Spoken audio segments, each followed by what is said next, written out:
I'm Camilla. Hey, I'm Katie. And welcome to You're Gonna Be Fine, the self-development podcast with a chatty twist. Please know we are not professionals, just regular girls sharing from our own journeys to hopefully educate, motivate and inspire you on yours. So if you are dealing with something serious, please speak to a professional because they are the experts, not us. If you are enjoying the podcast, please rate, review, subscribe and share with someone who you think would enjoy it. It helps us more than you know to reach more gorgeous people just like you. With that being said, enjoy the episode and remember, whatever it is, you're gonna be fine.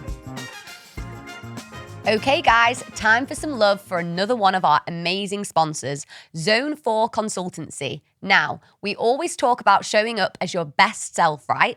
Well, Zone 4 is basically that, but for your business. They're all about business transformation, helping with HR, people, process, and technology. Basically, if your business is feeling a bit chaotic, like us before our first coffee, they'll swoop in and bring order, clarity, and optimization. They're called Zone 4 because it's the zone where you're performing at your most optimized, which we love. So if you want to give your business a glow up, check them out, Zone 4 Consultancy, transforming businesses, people, process, and tech with a big focus on change and comms. Hi guys, welcome back to another episode of your favorite podcast, You're Gonna Be Fine. On today's episode, we have got a very exciting episode. It's all about how to get and stay motivated. I feel like motivation is a buzzword at the moment, and obviously we are finally in Q4, as we've joked that we've thought we've been in Q4 since September, but we are officially in Q4 and yeah, well underway with it. So I feel like we'll kick off with the Oh Fuck of the Week and then we will give you a toolkit for mastering motivation. My Oh Fuck of the Week is to do with basically we're having an office renovation at the moment at the Transform Hub.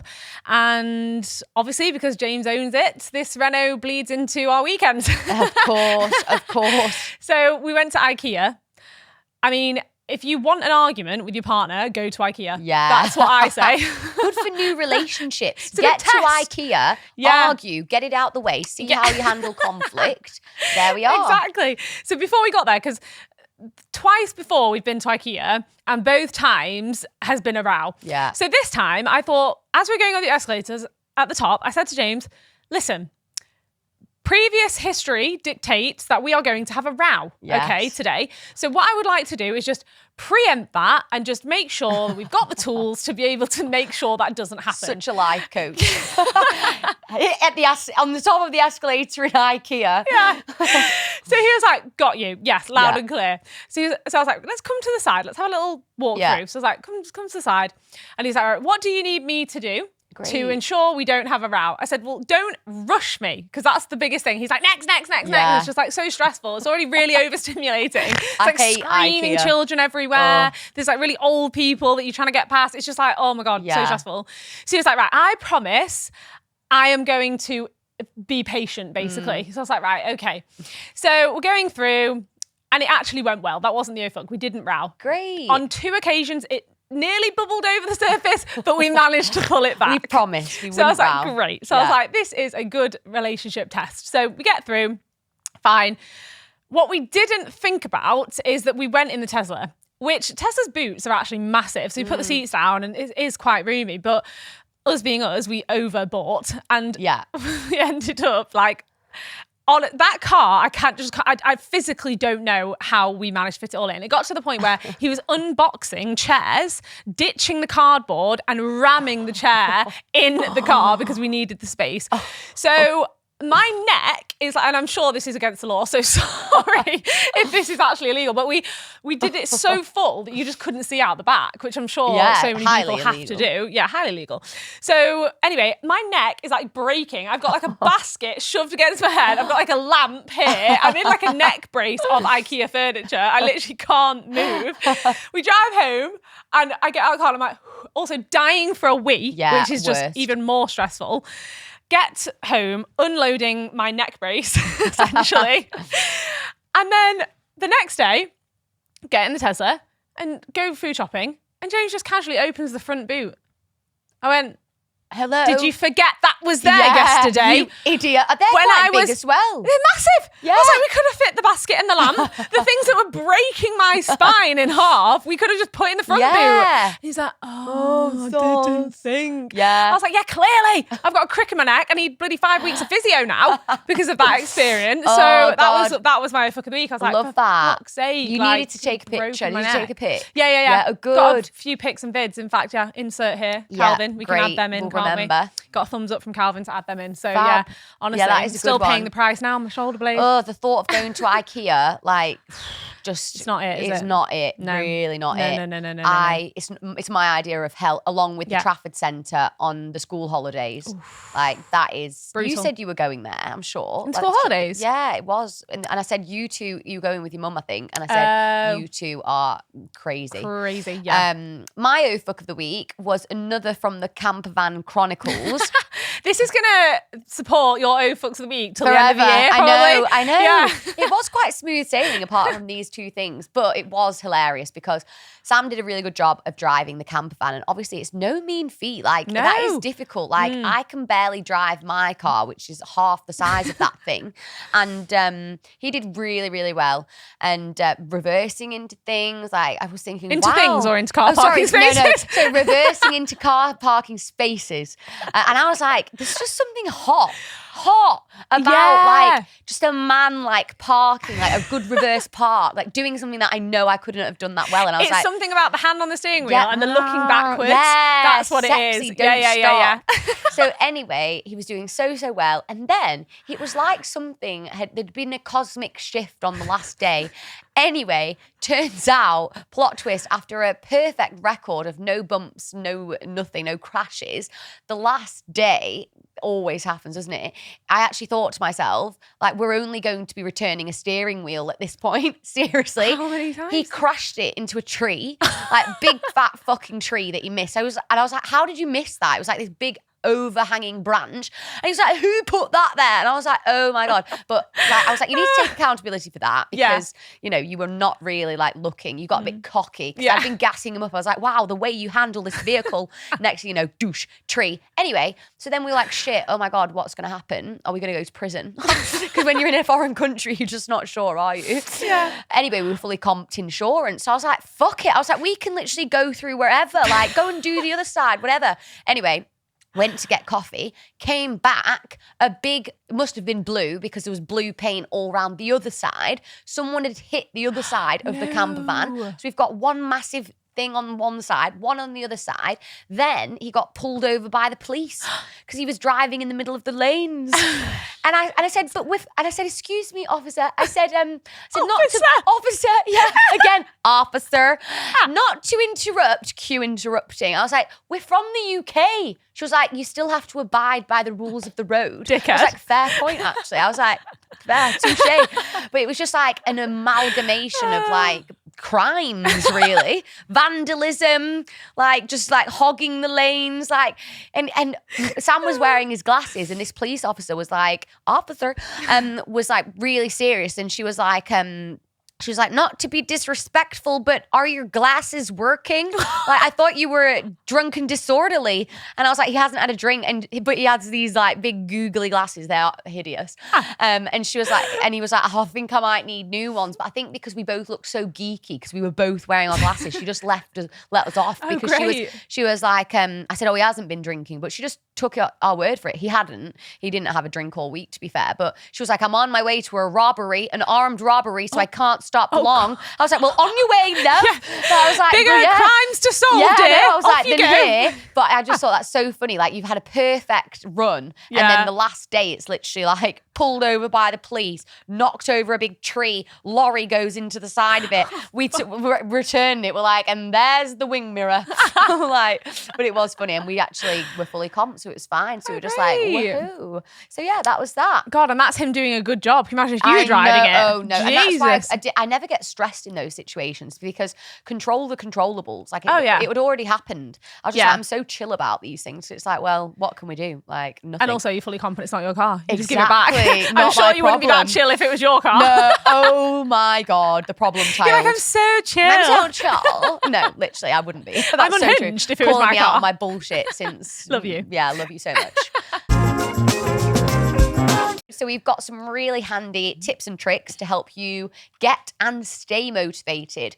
My first one is actually about following your plan and not your mood, because motivation comes and goes, but it's that discipline that keeps you going. And I think that's so important. Like, motivation is just like, it comes, it goes. It's a myth. Yeah, it's but not real. Discipline Yeah. and setting yourself up for discipline to kick in over motivation is smart.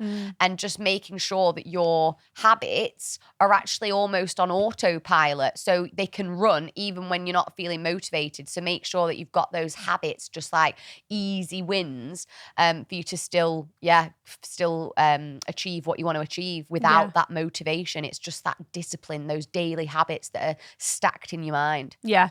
And on the topic of habits, the biggest thing that I have taken from anything that I've really studied about habits and stuff is your environment. Yes. Like, building your environment to support your goals. Then you will never need motivation ever again. Motivation is, as I just said, it's a myth. It's a flash in the pan. It never lasts. And if you're relying on motivation, you will never, ever, ever, ever, ever, ever, ever achieve anything. Yeah. Sorry. Yeah, that's the harsh truth. But that is the harsh But we truth. need to hear it. Yeah, said with love, obviously. It's systems, it's environment, it's discipline, and environment plays a huge, huge part in that. I brought my book, obviously, Atomic Habits. Best book ever. So good. I bet sales for that in January always skyrocket, because this is the Definitely. book that I recommend to a lot of people. Yes, it's so good. So there is a section in it that is literally called Motivation is Overrated. Environment often matters more. Yeah. So I'm just going to read this excerpt out of it. So Anne Thorndike, a primary care physician at Massachusetts General Hospital in Boston, had a crazy idea. She believed she could improve the eating habits of thousands of hospital staff and visitors without changing their willpower or motivation in the slightest way. In fact, she didn't plan on talking to them at all. Thorndike and her colleagues designed a 6-month study to alter the choice architecture of the hospital cafeteria. They started by changing how drinks were arranged in the room. Originally, the refrigerators located next to the cash registers in the cafeteria were filled with only soda. The researchers added water as an option to each one. Additionally, they placed baskets of bottled water next to the food stations throughout the room. Soda was still in the primary refrigerators, but water was now available at all of the drink locations. Over the next 3 months, the number of soda sales at the hospital dropped by 11.4%. Meanwhile, sales of bottled water increased by 25.8%. They made similar adjustments and saw similar results with the food in the cafeteria too. Nobody had said a word to anyone eating there. Which is so interesting, because I feel like this is so real in daily life with gym kit. Every single night I put my gym kit out, ready for the gym. The outfit. If done. I don't go. Sometimes I sleep in it. I do. Honestly, if it's an early class, I'll sleep in it. I say what I say. I do what I do. Yeah. That's if it's so funny. Yeah, I know. Literally, isn't it genius though? Wow. Like, and also, I know, like, a bit gross, but you wear it for the gym, then you wash it. Yeah, so it's just like, if I'd rather go to the gym and like stink than not go to the gym. You know, so funny, because I'm like a germ freak and whatever, but then that's like gross. Yeah, it's but not that gross. is, it's not only gross. But it's only like pajamas. it's master of your minutes again. That is you all over. That's so I'm funny. just like, yeah, have you never done that? No, but I it's used to do it for reminding the me airport. of. Yeah, ages ago, like when you were getting up for like early a flight. horrible graveyard shift flight, yeah, and you're just like, right. It reminds me of my sister, but she was about 8. She would put her tights on in the morning, her school tights, and sleep in them because she didn't want to be cold in the morning putting her school that's uniform really cute. on. I love that. But you're 30. Yeah. You're 30. I'm literally getting the home truths. But it's just so smart. Like, I'm not a more like super early morning gymmer. So I just got to give myself the best possible chance of achieving. There. Yeah. So, and then again, that's like discipline, like, over motivation, because I'm not going to trust my motivation in the morning. No way. I'm not trusting myself before 7 a.m. No, neither am I. Recently, I've been so consistent with the gym and food and whatnot, and I feel amazing for it. And the other day, actually, I was feeling so tired, like hormonal. I was just like, just really burnt out, and I just couldn't be bothered. But what I've started doing is I go to the gym every single day, but my gym, obviously, it's not obvious, so I don't know why I just said that. Yeah. But you can work there and stuff. It's just like a spa bit. It's got like a cafe bit in it and stuff. So I go every single day with the intention of I'm going to work there. Good. But the hack is once I'm there, I always train because I think, well, I'm here now. But you don't give yourself the pressure of saying I'm going to train. But you just so happen to be wearing your workout clothes so you think, whilst you're working. You may as well. Exactly, may as well while I'm here. And so that's also, a good environment thing I've added in. Any movement is good movement, isn't it? Like, you never regret a workout. Just walk on the treadmill, couldn't you? Yeah, get your steps in. I think another big part of motivation / discipline, all of that, is accountability. So for me, I've always done this. Like, I've got the flip chart. I write down my goals or like, my systems more of the time. And I share it with someone. And that's a lot of the time. Like, when people want to work with me, I've noticed a shift recently where quite a lot of my clients are smaller business owners / individuals who just want the accountability piece. They want that like external person that they can say, or, if I'm not feeling very motivated, then I'm there to step in and be like, right, did you do these tasks that I asked you to do? Yeah. That accountability makes you stay motivated because you've got someone to be accountable to, which I think is such a hack. It doesn't have to be a business coach. It could be, a friend. It could be someone that you've buddied up for like habit stacking, which I think is a really good idea. Actually, gym classes are good for that as well. So good. Because you see the same faces in every class every week. So you've got that subconscious accountability of like, oh, Susan is waiting for me or whatever. In fact, I did a class last week and made friends with this lady. She was so nice. And as I was leaving, she was like, see you next week, 9 a.m. I was like, yeah, see you next week, 9 a.m. Really, that's so nice. Yeah, and I do like, when it comes to the gym, I do like to say it was an early class that I don't trust myself to go to on my own. I would enlist the help of someone else to get me there, aka I'll probably let myself down, but I wouldn't let someone else down. So I think that's like knowing yourself when it comes to motivation and discipline, and identifying when you need that extra help and hand and when you can outsource it a little bit. And also romanticizing these fun habits, like, the habit tracker, the sad to savage, the like notepads, stationery, like anything. New like, gym clothes. Yeah, get yourself a little coffee on the way to the gym class. Romanticize the habits around this topic. It can be so fun. Like, matcha. I saw something the other day about matcha, by the way. Did you? It was basically... I don't know what you're about to say. Sorry, yeah. Oh, yeah. Did you see anything about matcha? Basically, they put a droplet of matcha on cancer cells and it started shrinking. Seriously. Is that true, or is that... I saw it. I mean, the source is AI? Is no, it wasn't is it AI. Deep fake it was on a podcast. It was on a podcast with a scientist. They were talking about matcha. So I want to look into it further, but I was like, oh my God. So matcha's obviously been very romanticized recently. It has, it's a huge trend. It's a trend, but like... I think maybe there are like health benefits and properties that are would be interesting to explore. So I just thought, cool. I'll discuss that. And the other thing that I think is important with motivation is action. People they wonder why they're not motivated when they're not doing anything. You only feel motivated when you actually are taking action. Action creates motivation. So there's this thing called the 10-minute rule, which I love and implement all the time.